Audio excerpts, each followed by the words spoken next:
शास्त्रोन्नतिकरा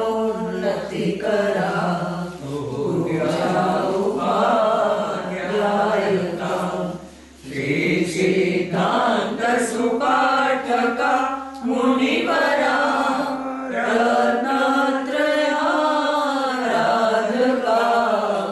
पंचैते परमेष्ठिनं प्रतिदिनं कुर्वन्तु नो मङ्गलं कुर्वन्तु नो मङ्गलम्। स्वाध्याय में श्री इष्टोपदेश शतशास्त्रનો વિચાર ચાલી રહ્યો છે। એમાં શ્લોક 16 એના ઉપર વિચાર કરીએ છીએ। ત્યાગાય શ્રેયસે વિત્તંબિતઃ સંચનોતિ યઃ સ્વશરીરં સ પંકેન સ્નાસ્યામ ઇતિ વિલંપતિ। ગુજરાતી ગાથા છે। दान हेतु उद्यम करे निर्धन धन संचे दे कादव लेपिने माने स्नान करे। अन्वयार्थ जे निर्धन પુણ્યની પ્રાપ્તિ અર્થે દાન કરવા માટે ધનનો સંચય કરે છે તે સ્નાન કરી લઈશ એમ સમજી પોતાના શરીરને કાદવથી ખરડે છે। કાદવ ના ખરડે તો સ્નાન કરી શકાય છે, કાદવ ખરડવાનું કંઈ લગાડવાની લપેડવાની જરૂર નથી। એમ ધન વાપરીને જ પુણ્ય થાય એવું નથી। ઉત્તમ ભાવ કરો તો પુણ્ય એમને એમ બંધાય છે। ધનથી પુણ્ય બંધાતો તો બધા મહારાજ સાહેબો પુણ્ય કરી શકે જ નહીં। સાધુઓ તો પૈસા રાખતા નથી, પણ એમના શુભ ભાવ ઉત્તમ પ્રકારના હોય છે, એનાથી પુણ્ય બંધાય છે।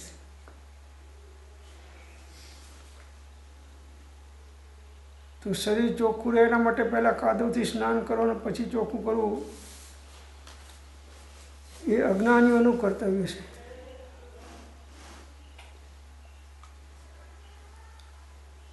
તો એ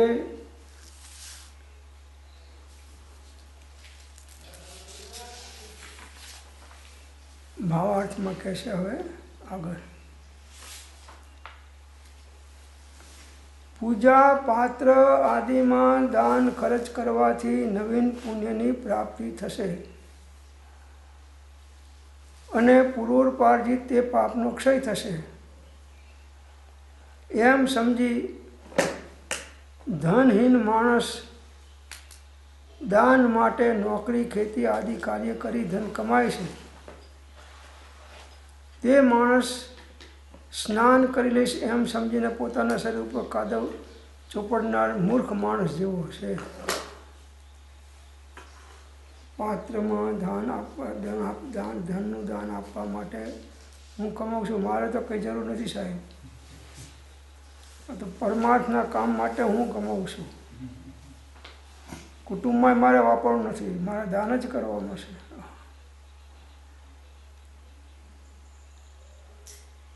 તો એમ સમજીને ધનહીન માણસ દાન માટે નોકરી ખેતી આદિ કાર્ય કરી ધન કમાય છે। ધન વગરનો માણસ કંઈક ને કંઈક પ્રવૃત્તિ ધન મેળવવાની કરતો હોય છે। તો ધન કમાવાનો ભાવ એ સ્વયં પાપ ભાવ છે। અત્યારે જો આખું જગત ધન મેળવવાને વધારવાના પ્રયત્નમાં છે, એટલે શેનો આશરો બંધ થાય છે? પાપનો।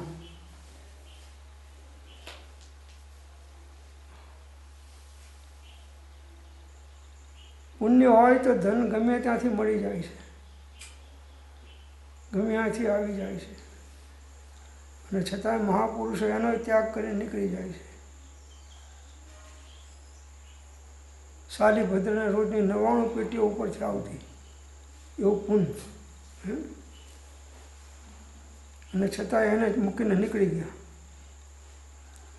અને આપણે પ્લાયવુડનું ખોખું નથી આવતું ખાલી, પ્લાયવુડનું ખાલી ખોખું નથી આવતું, અને તોય પુણ્યનો ગર્વ કરીને આપણે ફરીએ છીએ.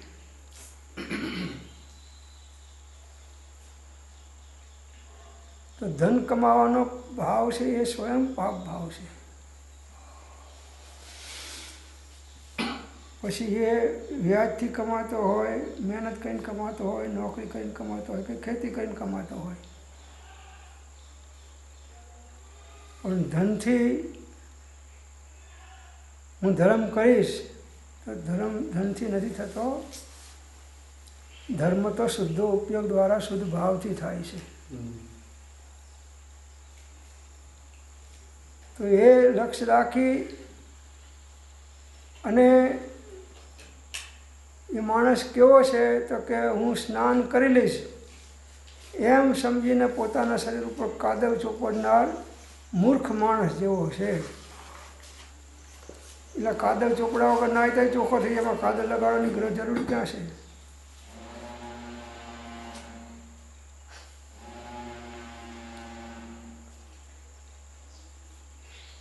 તો વિવેક રાખી અને જીવન જીવતા શીખવાનું છે. કોઈ પણ પ્રવૃત્તિ કે કાર્યમાં અટકી ગયા અને આત્મા ચૂકી ગયા એ વિવેકનું કર્તવ્ય નથી. વિવેકી ગમે તેવા ઉદય નિમિત્તોની વચમાં પણ પોતાના સ્વરૂપ અનુસંધાનનું કાર્ય ઉગ્ર રીતે કરી લેતા હોય છે. વિવેક એટલે હે જ્ઞેય ઉપાદેયનો વિવેક. વિવેક એટલે હે જ્ઞેય ઉપાદેયનો વિવેક. હે શું છે? ત્યાગવા યોગ્ય શું છે, જાણવા યોગ્ય શું છે અને આદરવા યોગ્ય શું છે.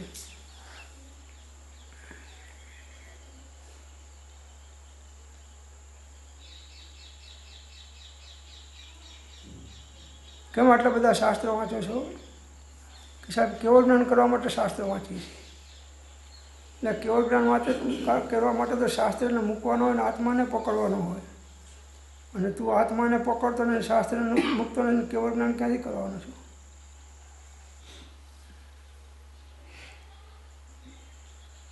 ગાજ બટન કરવા, બટન તૂટી ગયું તો ગાજ કરવા હોય તો 100 નાખીએ તો ચાલે કે 100 નાખીએ તો કામ આવે? 100 ઝીણી 100 જેવી 100 નાખવા જઈએ તો શું થાય? બટન તૂટી જાય. વિવેક, સ્વપરનો વિવેક ગમે તેવા ઉદયમાં પણ સ્વનું હિત ના ચૂકાય, આ વિવેકનું કર્તવ્ય છે. કે સાહેબ મારો આવો ઉદય હતો, આવા નિમિત્ત આવ્યા એટલે હું ના કરી શક્યો, મારે ઘણું તમારા જેવું જ કરવું હતું, ના થયું. અરે બાપુ, મહાપુરુષો 6 કણની ગાદીઓ મૂકીને નીકળી ગયા છે. કેટલાય સંયોગોમાં હતા, નીકળી ગયા છે. અને તું સામાન્ય નિમિત્તની અંદર બહાના કાઢે છે કે મારા આના કારણે હું નથી કરી શકતો.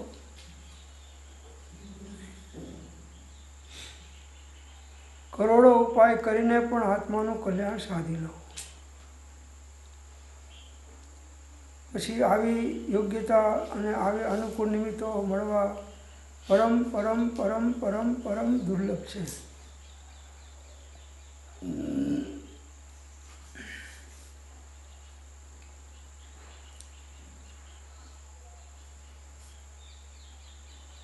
જેમ કોઈ માણસ દ્રષ્ટાંત આપે છે કે જેમ કોઈ માણસ પોતાના નિર્મળ શરીર ઉપર કાદવ ચોપડી પછી સ્નાન કરે તો તે મૂર્ખ ગણાય છે. સાબુ ચોપડીને નાય તો ડાયો કહેવાય છે અને કાદવ ચોપડીને નાય તો મૂર્ખ કહેવાય છે. જેમ કોઈ માણસ પોતાના નિર્મળ શરીર ઉપર કાદવ ચોપડી પછી સ્નાન કરે તો તે મૂર્ખ ગણાય છે, તેમ કોઈ માણસ ધન કમાઈ તે ધન દાનાદીમાં ખર્ચે તો તે માણસ પણ તેના જેવો જ મૂર્ખ છે. કે મારે તો જરૂર નથી પણ હવે હોય પૈસા હોય તો 2 પૈસા વપરાય એટલે હું ધન કમાવું છું. કે અને ભગવાનની મહેરબાની છે એટલે બધું મળે છે એમ. ના, ભગવાનની મહેરબાની થાય તો તારું બધું ફના ફાત્યા થઈ જાય. ભગવાનની મહેરબાની થાય તો તું અકિંચન થઈ જાય.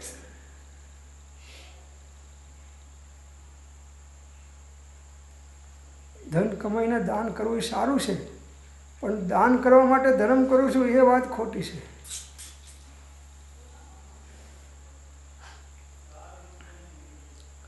મંદિર જવું હોય તો નાહવું જરૂરી છે, પણ કાદવ ચોપડીને હું નવું પછી શુદ્ધ થઈ જવું એમ કરીને નાય છે એ અજ્ઞાની મૂર્ખ છે. જેમ કોઈ માણસ પોતાના નિર્મળ શરીર ઉપર કાદવ ચોપડી પછી સ્નાન કરે તો તે મૂર્ખ ગણાય છે, તેમ કોઈ માણસ ધન કમાઈ તે ધન દાનાદીમાં ખર્ચે તો તે માણસ પણ તેના જેવો જ મૂર્ખ છે. શેના માટે જરૂર કમાવશે તો કે ના સાહેબ 2 પૈસા વાપરો કામ આવે એટલે કરું છું વાપરવા માટે. એટલે બાપુ એના કરતાં તું એક સામાયિક લઈને બેસીને કરીશ તો મહાન પુણ્ય બાંધીશ. તું કરોડ રૂપિયાનું દાન કર અને જે પુણ્ય બંધાશે એના કરતાં અનેક ગણું વિશેષ પુણ્ય સામાયિકની અંદરમાં સંભાવ રાખીશ તો બંધાશે. સાચી સામાયિક કર.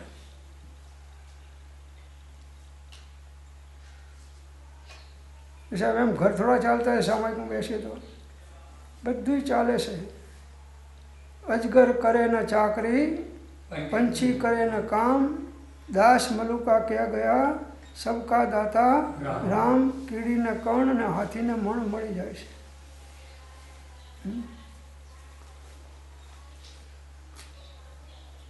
જંગલમાં હાથીઓ હોય છે, એમનો ખોરાક કેટલો હોય પણ એને મળી જાય છે બધું. તો આપણે એટલું પુણ્ય નથી લઈને આવ્યા કે આપણને 2 રોટલી મળે, તો આટલી બધી ધમાલ કરવાની જરૂર શું છે? સાહેબ તમને બ્રહ્મચારીને ખબર ના પડે, અમે કુટુંબ લઈને બેઠા છીએ.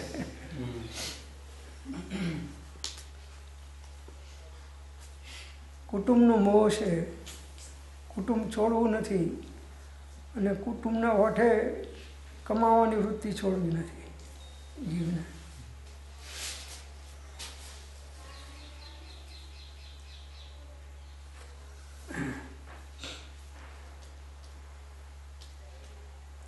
આત્માનું શાસનમાં કહ્યું છે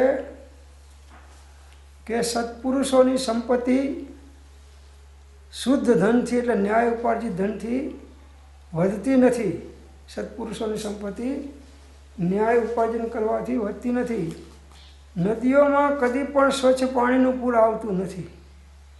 નદીઓમાં પાણી બધા મેલા પાણીના જ પૂર આવે છે, સ્વચ્છ પાણીનું પૂર નથી આવતું.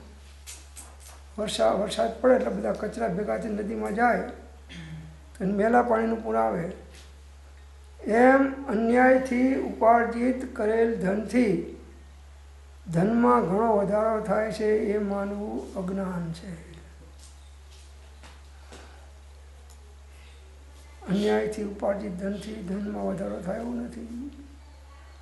પુણ્ય હોય તો ગમે ત્યાંથી આવી જાય છે અને મળી જાય છે, અને છતાં મહાપુરુષો જ્ઞાન હોય તો એને ત્યાગીને નીકળી જાય છે.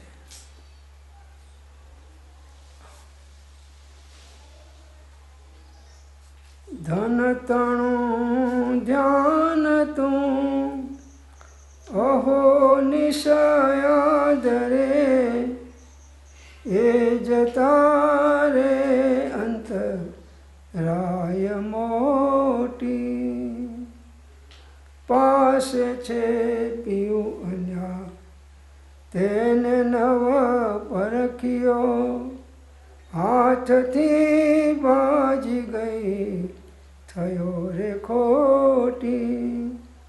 હે સમરને શ્રી હરિ મેલ મમતા પરી, જોને વિચારીને મૂળ તારું.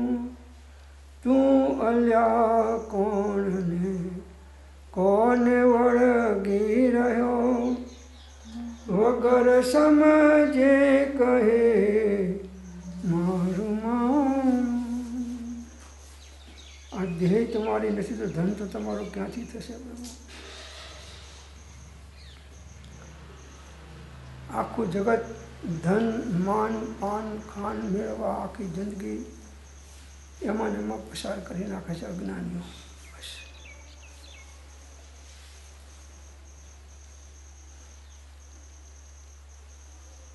એક પળ વ્યર્થ ખોવીએ એક ભાવ હારી જવા તુલ્ય છે એમ મહાપુરુષનો બોધ છે. પડે પડની કિંમત સમજો, પડે પડે ઉપયોગને શુદ્ધ ભાવની અંદરમાં આગળ વધે અને એમાં ટકે એવો પ્રયત્ન પુરુષાર્થ કરો. ભલે નહીં થાય તો પણ એ ભાવથી પણ તમારું ઊંચું પુણ્ય બંધાશે તો એ પણ પરંપરાએ મોક્ષનું કારણ થશે.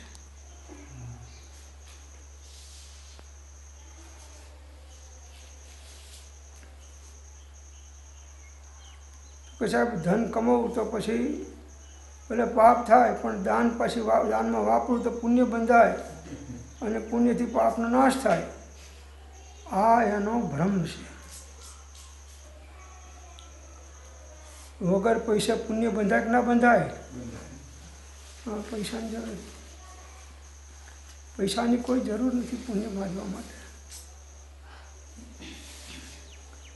નિગોજનો જીવ મનુષ્ય ભૂમિમાં આવે છે તો કેવી રીતે આવતો હશે?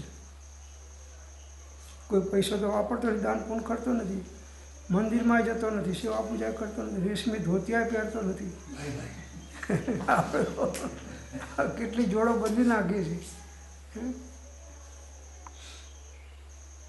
પરિણામ ને વિશુદ્ધિ એ જ આત્મકલ્યાણનો સાચો માર્ગ છે.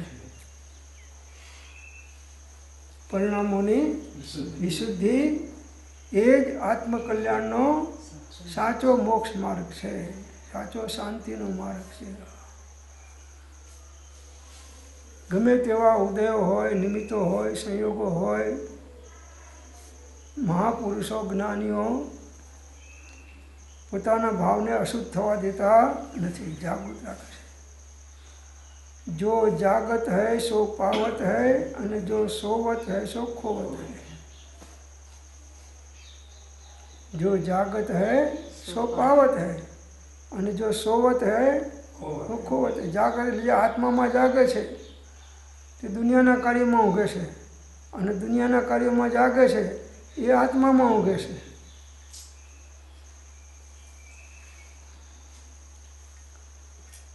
ઠીક છે, સંસારમાં છીએ એટલે પૈસાની જરૂર પડે છે, પુણ્યના ઉદયની પણ જરૂર પડે છે એટલે એમાં રહીએ છીએ. પણ એનાથી મારા આત્માનું હિત થશે ને મને શાંતિ મળશે એ ભ્રમ છે.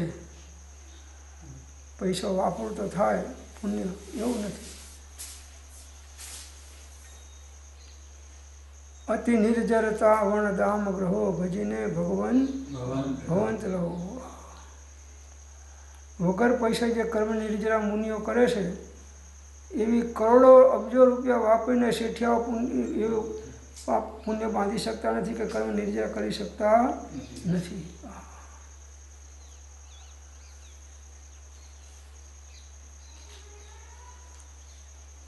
તો ધનનું પાગલપણું છોડો, એ હાથનો મેલ છે, કચરો છે. કેટલા વિકલ્પો આવે છે ધનની પાછળ. પૈસા આવે તો વિકલ્પ, હવે આને ક્યાં વાપરું કે સાહેબ તમારા માટે બૂટ લાવ્યો છું કે લો. એટલે બાપા હું ઉઘાડા પગે પછી તો વાંધો નથી પણ પાપ કરીને ત્યાં બૂટના પૈસા ભેગા કરે ને એ તને મોટું નુકસાન છે.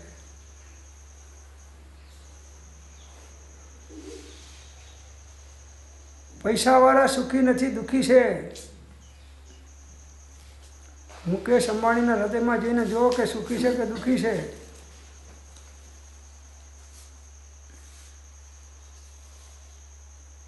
અમેરિકાનો વડાપ્રધાન કોણ છે અત્યારે? હા, બાયડન. એના હૃદયમાં જઈને જુઓ કે દુઃખી છે કે સુખી છે. એ આખો અમેરિકાનો છે પણ એને રશિયાવાળાના વિકલ્પો સતાવવા જવું નથી આવતી. ચીનવાળાના વિકલ્પો એને આવે છે, એને ઊંઘ આવતી નથી.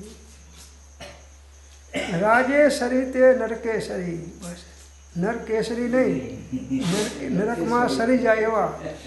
આ ઈડરના ગઢ ઉપર રાજાએ શ્રીમદને પ્રશ્ન કર્યો કે જોયો રાજમહેલને બધું કેમ લાગ્યું રાયચંદભાઈ? તો કે રાજે સરી તે નરકેસરી. શ્રીમદે આવું કીધું. કેટલી ખટપટો કરે ત્યારે રાજગાદીને ભોગવે છે, અને પૂર્ણ હોય તો ભોગવાય છે પાછી, નહીં તો ખટપટ કરે કે રાજગાદી મળતી નથી. હવે બધા ક્યાં જાય અત્યારે? અયુબ ખાન ને યાહ્યા ખાન ને બધા ક્યાં હશે? પાકિસ્તાનના મોટા હતા ને, પાકિસ્તાનના વડા હતા પહેલાં. અયુબ ખાન લશ્કરનો વડો હતો અને આખો પાકિસ્તાનનો રાજા હતો. બધા અત્યારે નરકમાં ગયા છે. નેપોલિયન બોનાપાર્ટ કેટલાય યુદ્ધો કર્યા, કેટલાય માણસોના, હજારો લાખો માણસોનો સંહાર કર્યો એક રાજગાદી માટે. હવે એ રાજગાદીમાં ટકે તો ઠીક છે, કેટલું ટકે તો કેટલું ટકે? પાછો કોઈ બળવાન આવે ને એને મારીને પડાવી લેશે, એને કોઈ ઝેર ખવડાવી દેશે, મારી નાખે.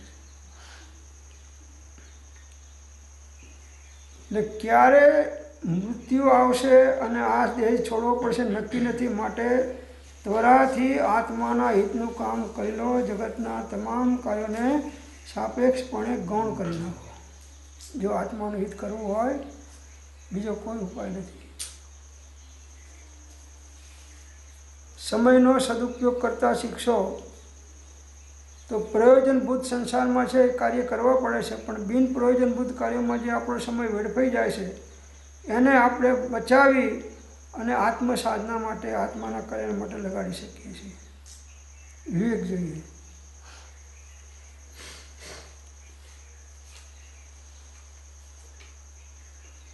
પહેલા પોરે ચા પાણી, બીજા પોરે ચીકણી તાણી, ત્રીજા પોરે સોળ તાણી. કે આ રત્નત્રય સમ્યક દર્શન જ્ઞાન ચારિત્ર છે. શું કરો છો? દેવકરણજી પૂછ્યું કે સાહેબ સવારમાં ચા ને ગાંઠિયા ઓળી લાવીએ છીએ, અમે રસોડામાં જઈને ખાઈએ છીએ, તમે માગીને લાવો છો. પછી શું કરો છો? પછી કે આ થોડી છીકણી ઊંઘીએ છીએ બપોરે, સવારમાં જમ્યા પછી થોડી છીકણી સૂંઘીએ. પછી શું કરો છો? કે બપોરનો આરામ કરીશું અને સાંજના પાછા પાત્ર લઈને લઈ આવીએ છીએ. શ્રીમદે મોટો ઠપકો આપ્યો અને બંધ કરાવી દીધો કે આજથી એક જ વાર આહાર કરો અને બાકીનો કિંમતી સમય તમારા આત્માના કલ્યાણમાં કાઢો. આખો પલટો મારી દીધો.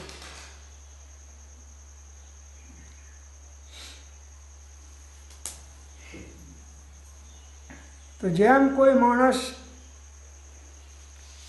નિર્મળ શરીર ઉપર કાદવ ચોપડી સ્નાન કરે તો તે મૂર્ખ ગણાય છે, તેમ કોઈ માણસ ધન કમાઈ તે ધન દાનાદીમાં ખર્ચ કરે તો તે માણસ પણ તેના જેવો જ મૂર્ખ છે. કારણ કે તે એમ સમજે છે કે ધન ઉપાર્જનમાં જે પાપ થશે તે દાનાદીથી ઉપાર્જિત પુણ્યથી નાશ પામશે, પણ આ એનો ભ્રમ છે.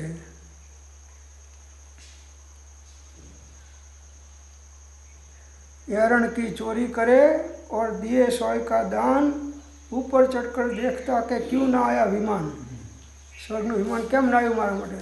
એટલે પણ તે આટલી બધી ચોરી કરી છે, હોયનું દાન કર્યું છે. લોકો ભલે વખાણે પણ તારા પરિણામની અંદરમાં શું છે?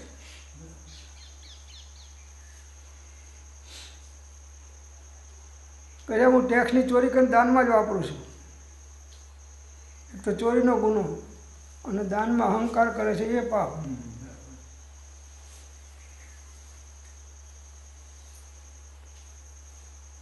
જેમ વર્ષા ઋતુમાં નદીઓ મેલા પાણીથી જ ઉભરાય છે.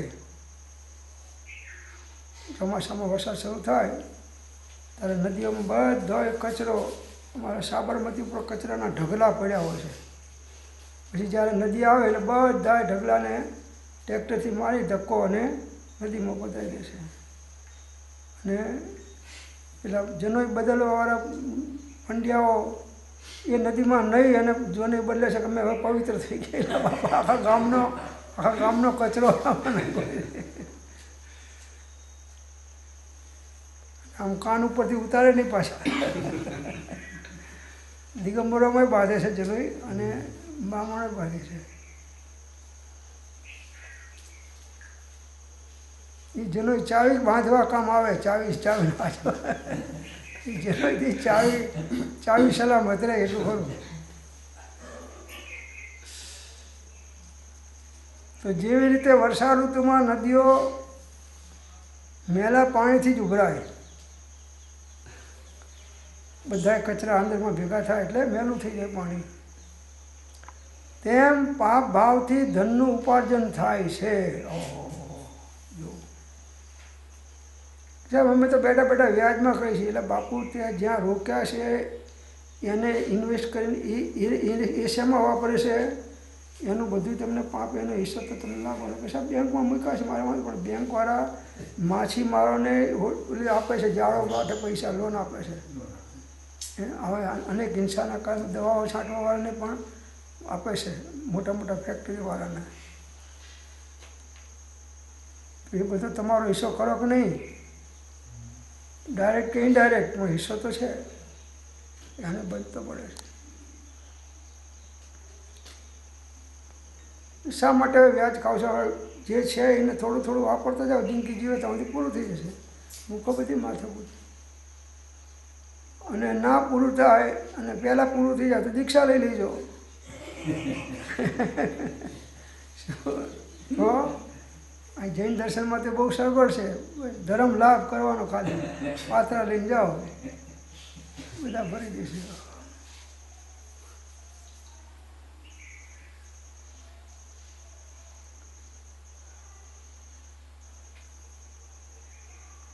તો જેમ વર્ષા ઋતુમાં નદીઓ મેલા પાણીથી જ ઉભરાય છે, તેમ પાપ ભાવથી ધનનું ઉપાર્જન થાય છે. ડાયરેક્ટ કે ઇનડાયરેક્ટ, કૃત કારિત અનુમોદન બધાય ગુના છે. કરવું, કરાવવું કે અનુમોદન કરવું પાપનું, એ બધાયમાં દોષ છે. માટે ધનોપાર્જન કરવાનો પાપ ભાવ કરવો અને પછી તે ધનને પુણ્ય ઉપાર્જન માટે પૂજા પાત્રાદિના શુભ કાર્યમાં હું તે ખર્ચીશ, એવો અજ્ઞાન ભાવ કરવો તે મૂઢતા છે.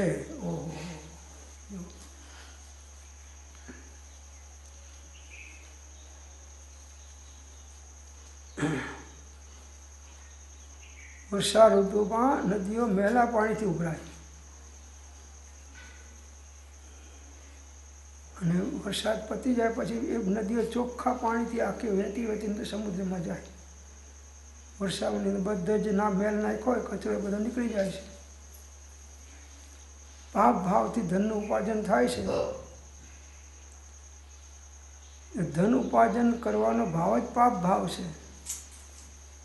અને એ પછી એ ધનને પુણ્યના ઉપાર્જન માટે હું પૂજા પાત્ર આદિમાં ખર્ચીશ, એ લક્ષ્ય કરતો અને ખર્ચતો હોય તો આવો અજ્ઞાન ભાવ તે મૂઢતા હશે.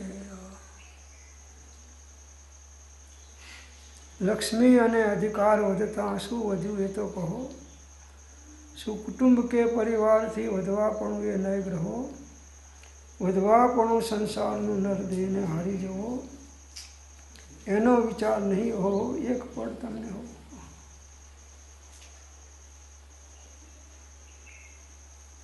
અજ્ઞાન છે ત્યાં અજ્ઞાનતા છે, ત્યાં મૂઢતા રહેવાની.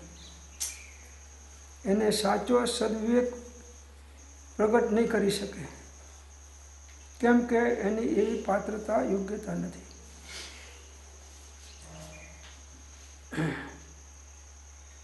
સામાન્ય માણસનું ગજુ શું છે? કોઈ ગામડાના હરિજનને ન્યાયાધીશ તરીકે બેસાડ્યો હોય, ગામડાના હરિજનને ન્યાયાધીશ તરીકે બેસાડ્યો. હવે ન્યાયાધીશમાં કોર્ટમાં મોટો કેસ આવ્યો અને કોઈએ એક માણસે 4-5 માણસોને મારી નાખ્યા હવે આની પાસે કેસ ચાલ્યો મૂર્ખા પાસે. તો વકીલે કીધું કે સાહેબ આને મોટા મોટો દંડ કરવાનો, સજા કરો, આનો ગુનો સાબિત થઈ ગયો છે. તો હરિજનની કેપેસિટી કેટલી કે આને 5 વીસુ દંડ કરો. કે કેટલો? 5 વીસુ, એટલે 20, 50 ને 100 રૂપિયા દંડ લો.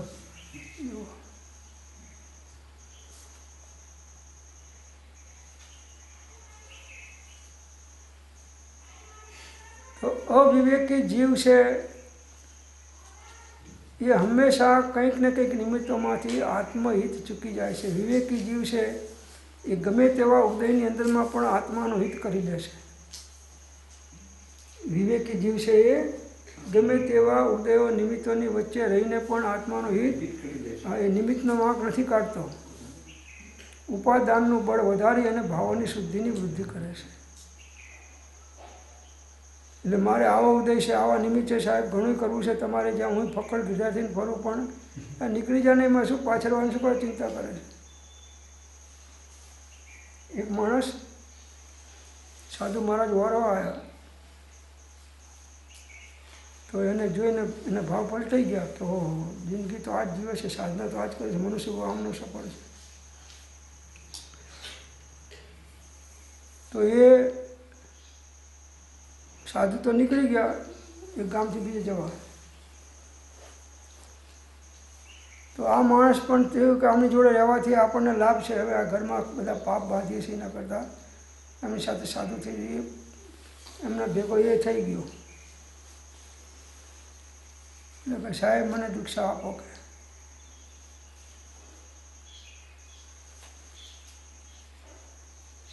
શું કરો છો?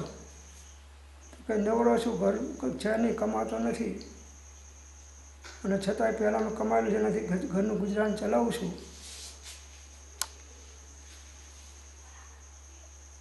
પણ તું નહીં હોય તો કંઈ દુઃખી થશે, મને એની ચિંતા નથી.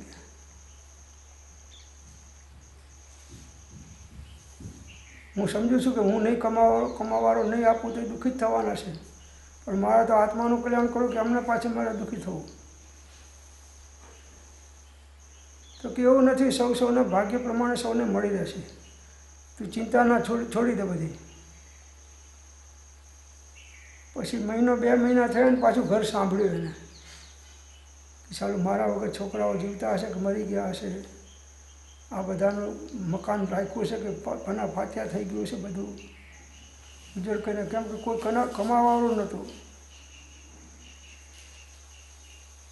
તો એને ગુરુને વિનંતી કરી કે સાહેબ કે મારે ઘરે આંટો મારી આવો. કે મોહ રાગ તો છૂટતો નથી ને, આંટો મારવા કહ્યું કે જોઈએ, પણ પહેલાં એટલું કામ કરજે કે પાછળથી છાપરા ઉપર ચડીને જોઈ લેજે અંદરમાં ઘરમાં બધા સુખી છે કે દુઃખી. સુખી હોય તો પાછો આવી જજે, અને દુઃખી હોય તો નીચે ઉતરીને એમની સેવામાં રહેજે, નહીં તો આવતો રહેજે. કે સારું સાહેબ. પછી પાછળથી આમ ચડીને આવે, ઉતરે છે. દિવાળીનો દિવસ, આ બેસતો વર્ષ હતો, અને લોકો છોકરાઓ નવા કપડાં પહેરાય, આખી જિંદગીમાં એને નહીં પહેરાવેલા એવા કપડાં એ પહેરેલા, સારામાં સારા શીરા શીકાની સુગંધ આવે, રોશનીઓ ને અગરબત્તીઓ ને ફટાકડાઓ ફૂટે ને બધું ધમાલ. અને થયું આને બીજા લગ્ન કર્યા કે શું કર્યું, આ પૈસા ક્યાંથી આટલા બધા આવ્યા આની પાસે.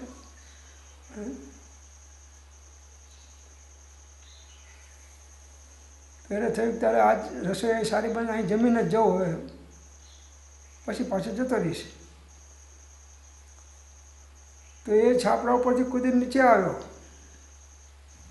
તો આ બધાએ જોયું કે આ તો ભૂત આવ્યું, બાપા તો મરી ગયા, આ તો ભૂત આવ્યું. લોકોએ તો આજુબાજુ કહી દીધેલું કે તો મરી ગયા છે ને હવે જતા રહ્યા છે, એમને બાળી નાખ્યા છે, આ તો બાપાનું ભૂત આવ્યું. તો બધા લાકડા સળગતા રહીને મારવા માંડ્યા. એટલે આ ભાગીને પાછો ગુરુ પાસે આવી ગયો કે સાહેબ ભાઈ તો બધા સુખી હતા પણ હું જ દુઃખી થયો છું.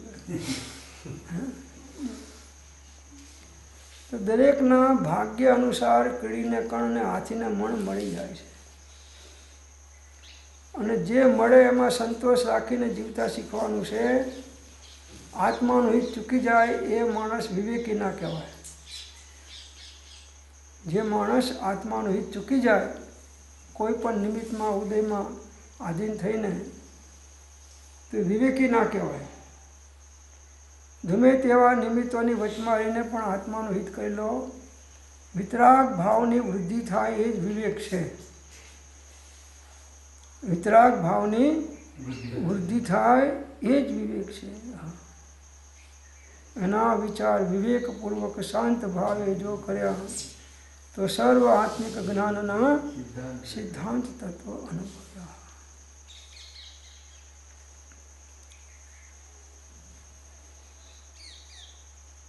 કાલ અહીંથી જવાનું થશે પ્રભુ, આ દેહમાંથી ને ઈડરમાંથી બધેથી. તો આપણો આત્મા ક્યાં જશે ને કેવા નિમિત્તો મળશે ને કેવી જાગૃતિ હશે ને કેવી સાધના થશે એનો કોઈ વિચાર કર્યો છે? અત્યારથી એનું ચણતર ચડતા જાઓ. જેમ કોઈ મકાન બાંધવું હોય ને પૈસા ના હોય તો પહેલાં પાયો ખોદે ખાલી, પછી કે પૈસા આવશે તો પાયો પુરાવશું, પછી થોડા પૈસા આવે તો પાયો પુરાવે, પછી થોડું પ્લેન સુધી ઉપર લાવે, પછી ધીમે ધીમે ધીમે ધીમે પૈસા આવતા જાય, મકાન ચણતો જાય, પછી છેલ્લે અગાસીનું ધાબુ ભરીને અગાસીમાં આવે પછી રહેવા જાય. હવે જે લાકડાનો ટેકા અગાસીઓ માટે મૂક્યા તો એ લાકડાના ટેકા હવે અગાસીમાં ભરી દો. પહેલાં લાકડાના ટેકા અગાસીનો ભાર ઝીલતા હતા, હવે લાકડાના ટેકાનો ભાર અગાસી ઝીલે છે. જો તમને મોહ થાય છે કેમ? અજ્ઞાનતાના કારણે. અને પેલા અમને તમે કેમ મળ્યા છો? તો એનું પુણ્ય હતું તો તમારા જેવા નોકર વગર પૈસા ન મળ્યા. ગાંઠના ગોપીચંદ આવો પુણ્ય ઉદય હોય.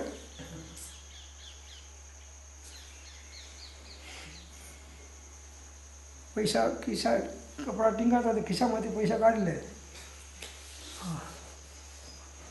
તો એ પેલો ખુશી થાય. એટલે આ ખિસ્સા કાતરું છે આ બધા ઘરના. હે લૂંટારાની ટોળી છે. અને હસતા હસતા લૂંટાય છે પાછો. હે હા, વધારે જોઈ તો માગજો, ચિંતા ના કરશો. ભગવાનની મહેરબાની છે. ભગવાનની મહેરબાની થાય તો તારું બધું ફના ફાત્યા કરી નાખે. તો માટે ધન ઉપાર્જન કરવાનો પાપ ભાવ કરવો અને પછી તે ધનને પુણ્ય ઉપાર્જન માટે પૂજા પાત્રાદિક શુભ કાર્યમાં ખર્ચીશ એવો અજ્ઞાન ભાવ કરવો તે મૂઢતા છે. શિષ્ય ફરીથી કહે છે કે ભોગ અને ઉપભોગને માટે હે ભગવાન, જો એ રીતે ધનોપાર્જનમાં પ્રાય પાપ હોય તો ધન દુઃખનું કારણ હોય અને તે નિંદ્ય હોય તો ધન વિના સુખના કારણે ભોગ ઉપભોગ અસંભવિત બને. તેથી ભોગ ઉપભોગ માટે ધન હોય તો તે પ્રશંસનીય છે. ભોગ ઉપભોગ માટે ભલે પૈસાની જરૂર છે પણ આત્માના કલ્યાણ માટે કંઈ પૈસાની જરૂર. અતિ નિર્જરતા ગુણદામ ગ્રહો ભજીને ભગવાન ભગવંત લહો. તો પુણ્ય હોય તો પૈસો હોય તો ધર્મ થાય, બધી અનુકૂળતા હોય તો ધર્મ થાય, એવું નથી. જેનો આત્મા જાગે છે એ ગમે એવા પાપના ઉદય હોય, પુણ્યના ઉદય હોય કે નિમિત્ત હોય એની વચમાં પણ પોતાના આત્માનું હિત ચૂકતો નથી. મન મહિલાનું રે વહાલા ઉપરે બીજા કામ કરન તેમ સુત ધર્મે રે મન ધડ ધરે જ્ઞાનાક્ષેપક વંત.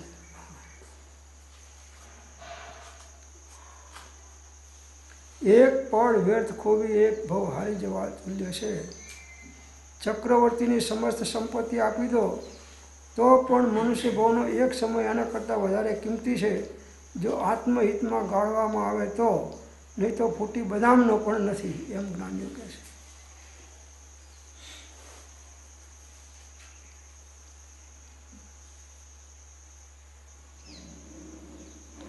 ભોગની અંદરમાં તમે ભોગવાઈ જાઓ છો મલિન ભાવ કરીને.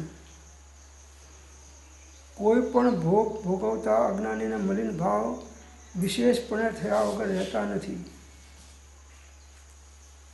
અને પરિણામે બંધ છે અને પરિણામે મોક્ષ છે.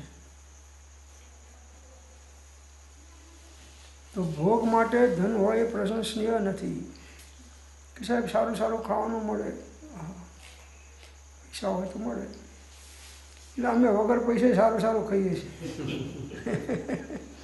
વગર પૈસા ખર્ચે પણ મારા સાહેબ શું કમાય છે, અને જાય પાત્રા લઈને ફરે પાછા જ કરાય. એ કાંઈ લાડવા જ ખાવા છે, લાડવા જેના તો હોય અહીંયા જ પીસ એ જ લે. રોટલી તો કે નથી ખપ, રોટલી મૂકો હોય તો કે ખપ નથી, અને લાડવા હોય તો કાં નાખો. તો એક બેન મહારાજને લાડવા વળાવતા હતા. તો એ મહારાજે જોયું, બેનને ખ્યાલ કે મહારાજને આવું વળાવીએ તો ઉપરથી સોના મોરાનો વરસાદ થાય એવો જગ્યાએ બનેલું. એટલે એમ થયું કે આમને હું વળાવું તો મને સોના મોરાનો વરસાદ થાય તો મારે 2 લાડવામાં 50 સોના મોર પડે તો બહુ થઈ ગયું. તો વાળી ઘડીએ લાડવા મૂકતા જાય અને આમ ઉપર જોતા જાય, બેન મૂકતા જાય ઉપર જોતા જાય. પછી મારા સાહેબ જોયું કે આ શું કરે છે, કે આ શું કરો છો? તો સાહેબ કંઈ જોઉં છું કે પહેલાં મારા સાહેબને અહીં વળાવવા આવ્યા હતા બાજુમાં, તો એ વખતે રત્નોનો વરસાદ પડ્યો તો સોના મોરો છે, અને તમે વળવા આવ્યા અને કંઈ નથી થતું, આમ કેમ? તો બેન કે સાચું કહું? તો કે હા, એ સાધુ અને એ સાવિકા અને તું વેશ્યા ને હું ભાંડ. ઉપર બહુ જોઈશ નહીં તો પથરા પડશે રાંડ. ઉપર જોઈશ તો પથરાવાનો વરસાદ, આપણે બે ખોટા છીએ. પેલો ભાંડનો વેશ કરીને આવેલો, ભાંડ વેશ લઈને આવ્યો હતો, સાધુનો સાધુ લઈને વેશ લઈને આવ્યો હતો. તો વેશથી કલ્યાણ નથી, ભાવોની વિશુદ્ધિથી કલ્યાણ છે. વેશ સહિત ભાવ શુદ્ધિ હોય તો સોનામાં સુગંધ છે.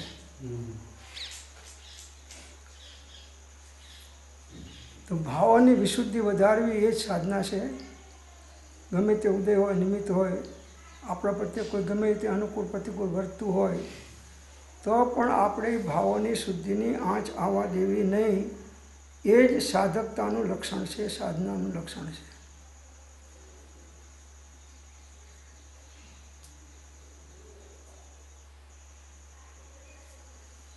તો ભોજન તાંબુલ આદિ તે ભોગ છે. ભોજન તાંબુલ એ ભોગ છે, અને સ્ત્રી આદિ ઉપભોગ છે, વારંવાર ભોગવવામાં આવે ઉપભોગ છે. ભોગ અને ઉપભોગ તે ભોગોભોગ તે માટે ધન હોવું યોગ્ય છે એમ શિષ્યની દલીલ છે. તો અહીં આચાર્ય કહે છે કે એ વાત પણ નથી. પુણ્યના કારણે ધન પ્રશંસનીય છે એમ જે તે કહ્યું તે રીતે પ્રશંસનીય હોઈ શકે નહીં. વળી ભોગ ઉપભોગ માટે તે ધનનું સાધન પ્રશંસનીય છે એમ જે તે હમણાં કહ્યું તે પણ કેમ બની શકે? જો તું કહે કે કેમ, તો કારણ એ છે એમ કરીને પછી બીજો શ્લોક 17મો શરૂ થાય છે. એ આપણે અન્ય સમય વિચારશું. ઓમ શાંતિ શાંતિ શાંતિ. જીનવા